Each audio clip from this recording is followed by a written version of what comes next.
Hello, everyone. I'm An Hye-kyung. I escaped North Korea in 2006 and came to South Korea in 2007. Before defecting, I served as a military nurse officer in the 32nd Alert Brigade of the 2nd Corps for 8 years and 4 months. Now I run the An Hye-kyung YouTube channel in South Korea. North Korea also has emergency drills. Every now and then, we would do something called a comprehensive drill. Once it starts, we have to pitch a tent within a time limit. And inside that tent, we'd perform simulated surgeries. In a wartime setting, the tent becomes our operating room.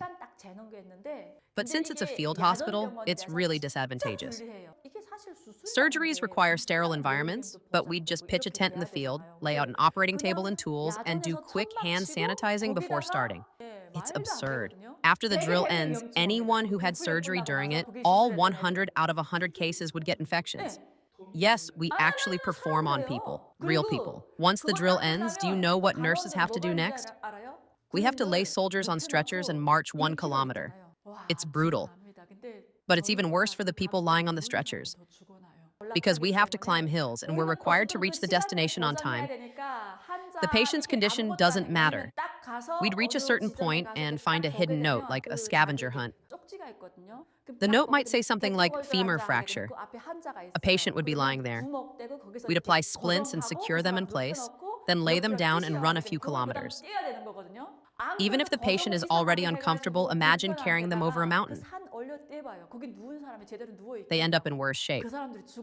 We'd lay them down again and move on to the next mission. We always use real people for these drills. When drills begin, we take relatively healthy patients from the hospital.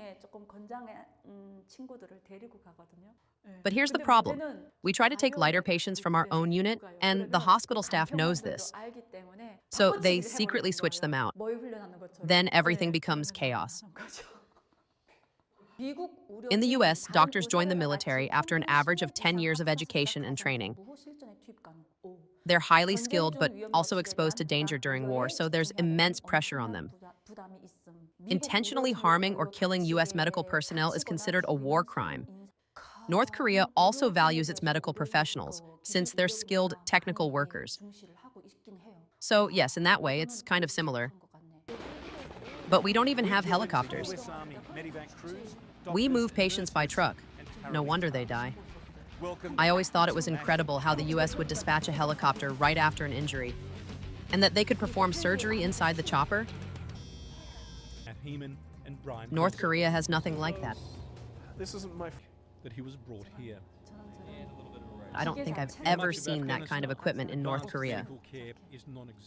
And we recognize that We don't even have blood. Seriously, there's no blood supply. In North Korea, if someone gets shot, it basically means they're going to die. We don't have enough trained surgeons, we don't have medicine, and we don't have enough medical staff. Gun-related accidents happen quite often, especially in armories or weapon storage facilities. Most of the time, the victims die. There's no one qualified to perform surgery, no technical experts, and no medication available. Even during drills, accidents happen a lot. When they do, the unit has no emergency blood supply. There's just no blood. If there's an accident, soldiers from that unit march to the hospital that night. Since everyone's already assembled during the drill, they're lined up and tested. From that group, they find people with matching blood types. If someone is type O, they'll match with O or A as needed. If that's still not enough, they take blood from hospital staff. Nurses in North Korea give blood the most. They call it revolutionary comradeship. You can't say no, a fellow revolutionary is dying. Even though we donate blood, hoping they'll survive, most of them die anyway. That's how underdeveloped the surgical skills are. Because the truly skilled doctors aren't in the military medical units, they're in the elite hospitals. So if there's an accident, we usually assume the patient will die. Still, we try whatever we can. But we don't even have blood to begin with. After an accident, the first step is a blood transfusion to stop the bleeding. But we don't have even basic blood. We don't have proper equipment for surgery or even saline solution for cleaning wounds. We don't even have basic fluids. That's because there's no electricity. When electricity was available, North Korea used to produce its own medical fluids. We made things like Ringer solution and glucose ourselves. But now with no power, we can't distill water or make sterile fluids. That means we can't treat patients properly or make medicine. One of the most memorable accidents happened during a field training exercise. A truck overturned on the way back. 5 people died at the scene, and there were multiple fractures among the injured.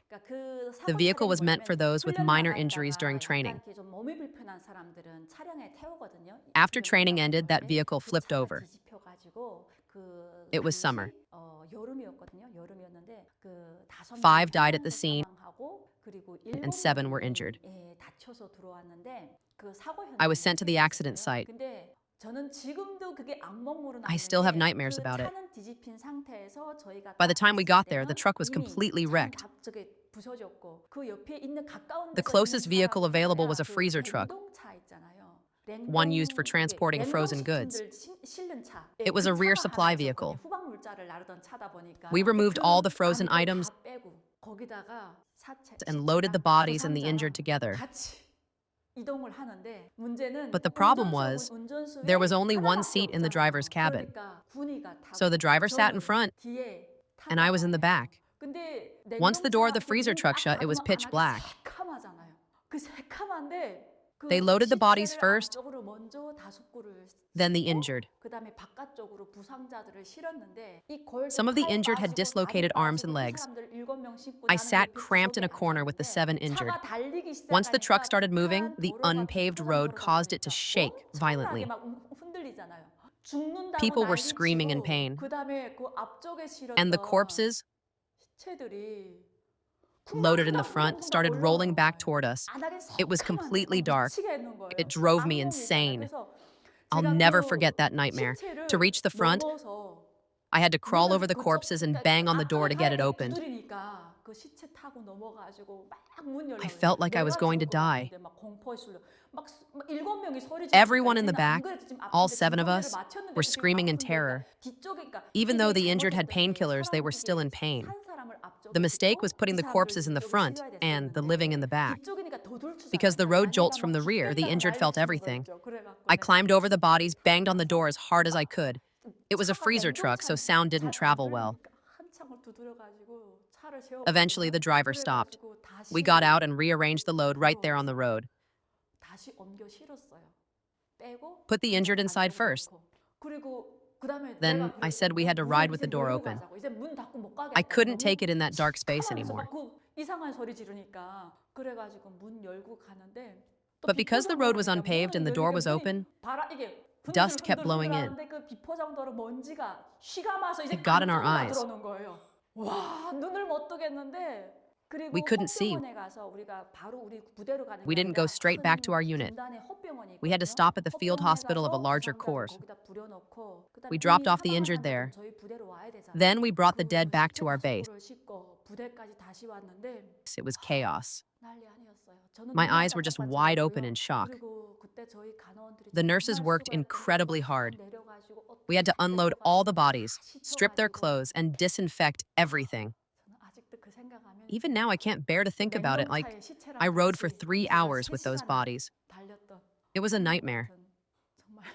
Crawling over corpses, banging on the door to get it open. It felt like something out of a horror movie.